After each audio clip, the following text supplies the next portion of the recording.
नमस्कार, himachalavyaabhi.com का radio bulletin सुन रहे हैं आप। मैं हूं आपके साथ नेहा गुप्ता। इस बुलेटिन में हम बात करेंगे प्रदेश भर की तमाम बड़ी खबरों के बारे में, लेकिन शुरुआत करेंगे मुख्य सुर्खियों के साथ। कांगड़ा जिला फतेह करने को नड्डा ने भरा जोश, बोले यूपी, उत्तराखंड, मणिपुर और गोवा में सरकार हमारी है, अब हिमाचल की बारी है। नगरोटा में सीएम जयराम बोले काम को लेकर कोई उनकी सरकार पर उंगली नहीं उठा सकता। सीएम का चेहरा घोषित नहीं करेगी कांग्रेस, सामूहिक नेतृत्व में लड़ेगी विधानसभा चुनाव, बोले सुखविंदर सिंह सुक्खू। कुलदीप राठौर बोले जेपी नड्डा की प्रतिष्ठा दांव पर इसलिए कर रहे हिमाचल के दौरे। विश्व पृथ्वी दिवस पर बोले दलाई लामा, कहीं मरुस्थल न बन जाए तिब्बत। हजारों मील की दूरी तय कर असम व नागालैंड से माता हिडिंबा से मिलने पहुंचे उनके वंशज। रोहतांग में ताजा हिमपात, येलो अलर्ट की चेतावनी के बीच हंसा में 2.5 सेंटीमीटर बर्फबारी, तापमान में आई कमी। अब समाचार विस्तार से। आपके स्वास्थ्य का प्रहरी श्री बालाजी हॉस्पिटल, कांगड़ा, हिमाचल। बीजेपी के राष्ट्रीय अध्यक्ष जगत प्रकाश नड्डा ने कांगड़ा के नगरोटा बगवा में जनसभा को संबोधित करते हुए कहा कि राजनीति की संस्कृति में पीएम नरेंद्र मोदी के नेतृत्व में बदलाव आया है। कांग्रेस पार्टी के कार्यकर्ता और नेता जातिवाद, संप्रदायवाद, इलाकावाद, भाई भतीजावाद की बात करते हैं। पीएम मोदी ने परिवारवाद, संप्रदायवाद, इलाकावाद को सीधी टक्कर देकर विकासवाद किया है। ये है राजनीति का अंतर।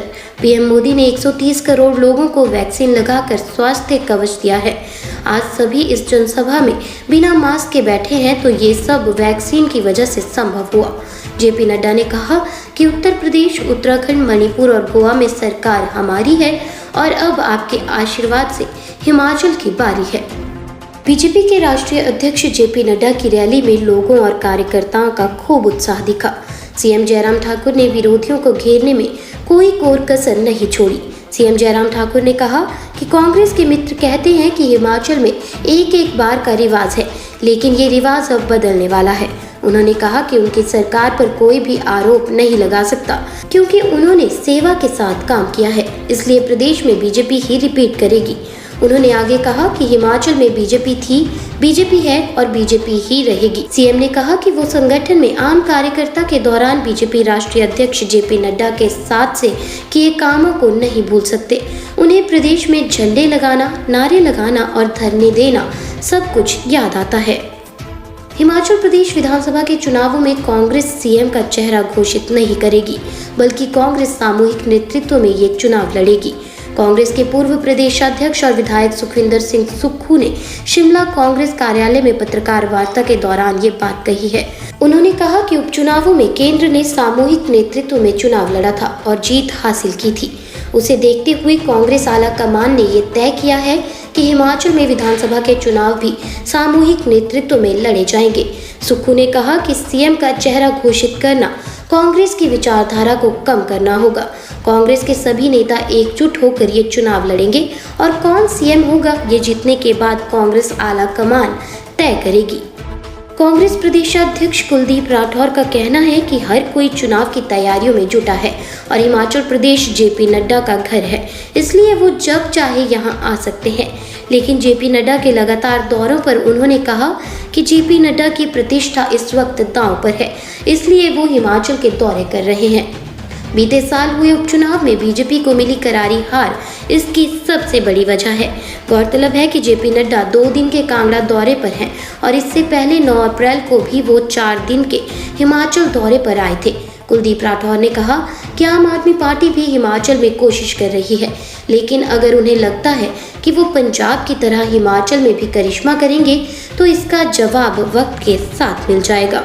शेष समाचार ब्रेक के बाद। तिब्बती धर्मगुरु दलाई लामा को डर है कि हिमपात के लिए जाना जाने वाला तिब्बत कहीं मरुस्थल न बन जाए। बकौल दलाई लामा, जलवायु में अप्रत्याशित परिवर्तन का प्रभाव किसी एक देश पर नहीं, सब पर पड़ता है।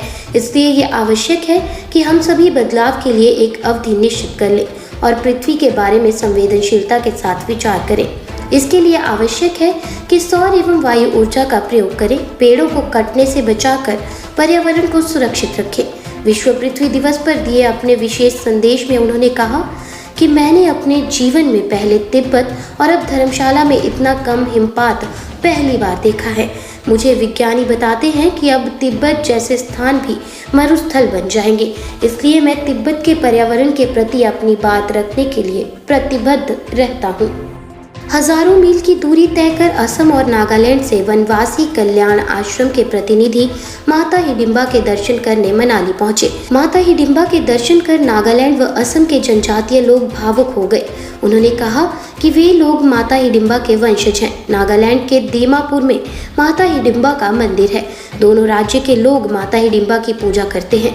प्रतिनिधिमंडल का नेतृत्व कर रही नागालैंड की विनीता जगदुंग ने कहा कि वो अपने साथी सदस्य नागालैंड के अजय धर व सिडली तथा आसाम के हरिनमय बथारी मुक्तेश्वर कैंपरे, हिमांशु बटारिया, सुखेन फगवा व अजय फगवा के साथ वनवासी कल्याण आश्रम व हिमगिरी कल्याण आश्रम के सहयोग से हिमाचल भ्रमण पर आए हैं।